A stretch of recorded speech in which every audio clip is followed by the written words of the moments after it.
SIR আতঙ্কে ফের বাংলাদেশিদের ভারত ছাড়ার হিড়িক। উত্তর 24 পরগনার হাকিমপুর সীমান্তে বাংলাদেশিরা ভিড় করেছেন।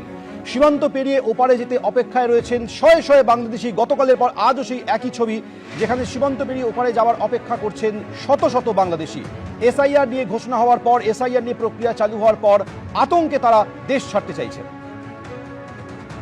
এই যে হাকিমপুর চেকপোস্ট, এই চেকপোস্ট পেরিয়ে প্রতিদিন 150 থেকে 170 জন বাংলাদেশে ফিরে যাচ্ছেন এবং তারা কেউ 10 বছর, কেউ 5 বছর বিভিন্ন কাজের জন্য তারা বাংলাদেশ থেকে এখানে এসেছিলেন।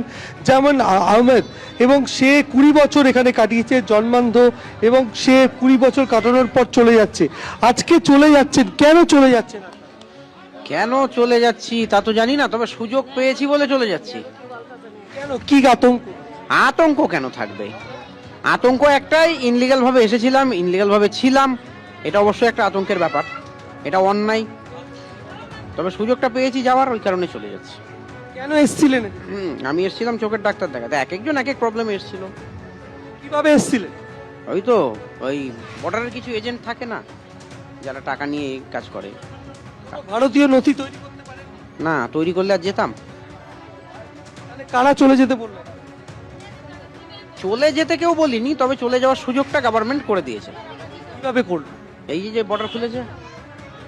আপনারা এত বছর ছিলেন, চলে যাচ্ছেন এমনি চলে যাচ্ছি দেশের বাড়ি। এখানে ভারতীয় নথি নেই আপনাদের? না, কিচ্ছু নাই আমাদের। কি বলবো, কিছুই বলে না। অর্থাৎ দীর্ঘদিন এদেশে ছিলেন, তারা চলে যাচ্ছেন এবং তাদের একটাই বক্তব্য, যেহেতু তাদের এই সময় চলে যেতে হবে। এবং আমাদের সঙ্গে রয়েছেন যে নির্মাণ কাজের সঙ্গে যুক্ত, দমদমে থাকতেন। আজকে আপনারা কেন চলে যাচ্ছেন? এখন থাকতে দিচ্ছে না, তাই চলে যেতে হচ্ছে। কি বলছে? 2002 সালে ভোটার লিস্টে নাম থাকতে হবে, আর কিছু বৈধ নথি থাকতে হবে, কিন্তু সেগুলো তো অনেক পুরনো নথি, আর সেগুলো আমাদের কাছে নেই। আপনার নাম? সেলিম সরদার। আপনাকে কারা বলছে? কোথায় থাকতেন? বুঝলাম না। কোথায় থাকতেন এখানে? নিউ টাউনে থাকতাম। কারা বলছে আপনাদের চলে যেতে? কারা বলবে? এখন মোবাইলে যা দেখছি সেটাই। সরকার থেকে যে আইন পাস হয়েছে সেই অনুযায়ী তো আমরা থাকতে পারি না, কেননা সেগুলো তো আমাদের কাছে নেই।